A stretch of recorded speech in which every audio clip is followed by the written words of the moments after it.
is Yeison Rodriguez, and today I will be sharing the research I did for the Madhuranthakam lab on the registration of renal perfusion MR images using the Elastix software. So to give a brief introduction, the images acquired in this lab were acquired using arterial spin labeling or ASL. ASL is a magnetic resonance imaging technique which permits the quantification of blood flow without using an exogenous contrast agent.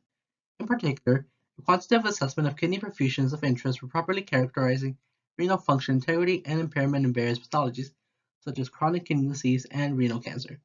These images, however, are acquired over several minutes, which can lead to misregistration artifacts, mostly due to breathing.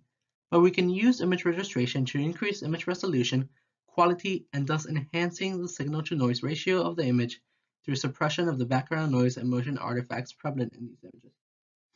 Therefore, the purpose of my research was to use an open-source MATLAB toolbox to register the renal perfusion images. This toolbox adapts the open-source Elastix software for implementation with MATLAB software and libraries.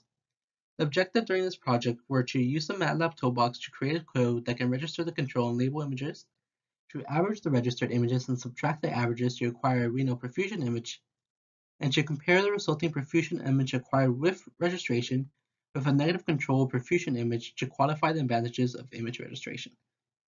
So moving on to the materials and methods, two image series were acquired for this research, the label image series and the control image series. To acquire the label kidney image, we used pseudo-continuous arterial spin labeling, which consisted of selective RF pulses with a duration of 500 microseconds and an interval between RF pulses of 1,160 microseconds, as well as their corresponding gradients. The labeling was applied axially over the descending aorta, right below the diaphragm, but without intersecting the heart. The label duration was 1.5 seconds and was followed by a post-label delay of 1.5 seconds as well. Figure 1 shows a simple schematic of the PCASL sequence used in the lab. In general, the control and label kidney images were acquired using a 3T scanner and a 2D SSH TSE sequence, with the following important parameters: repetition time of 6,000 milliseconds, echo time of 40 milliseconds, a receiver bandwidth of 544 Hz per pixel, a field of view window of 223 mm by 375 mm, and a slice thickness of 10 mm. Overall, 16 dynamics were acquired for the control and label image series over a total scan time of 3 minutes and 30 seconds. So once the images were acquired, the control and label image series were then averaged, and the control and label dynamic closest to the average was chosen as the respective reference image for each series. These reference images were used with Elastix software to register the rest of the control and label image series. Both series registrations used a rigid transformation, the Euler transformation, an affine transformation, and a non-rigid transformation, specifically the BSP line transformation.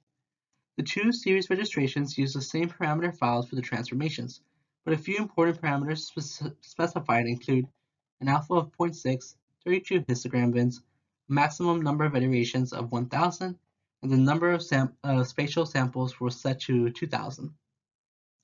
The registered images acquired were then averaged to obtain the average of the registered control and label series, and the averages were subtracted to create a final renal perfusion image. Another perfusion image was then constructed to serve as a form of negative control, and this one was just composed from the subtraction of the average control and average label image from the respective image series, acquired without registration. Figure 2 shows a simplified block diagram of this method to acquire the desired renal perfusion image. Moving on to the results from my research, you can see a few of the figures I obtained in this lab. Figure 3 is simply the reference control image used for the registration of the control, and figure 4 is the same for the label series. As you may recall, these images were chosen because they were the closest to the average of both series. Figure 5 shows the negative control used in this experiment. This image was acquired from the simple subtraction of the average label and the average control image. Figures 6 and 7 show the average of the registered control and label image series respectively, and these images were subtracted to obtain the final desired image, figure 8, the renal perfusion image. As you can see from a simple subjective comparison of figure 8 and 5, image registration gives us a better final image, as the image acquired after registration was a clearer quality, had a higher resolution, and overall gave us an image with a higher sound-to-noise ratio. Moving forward with my work in this lab, I expect that we will be implementing quantitative methods to objectively measure the implementation of registration and the improvements it brings. I also believe we will further use these results to interpret perfusion images to quantify the blood flow and learn how to identify certain characteristics of certain pathologies such as chronic kidney disease and renal cancer. We can also use the methods used in this lab for labeling other organs in the body, such as lungs and brain. The following are my references. Thank you.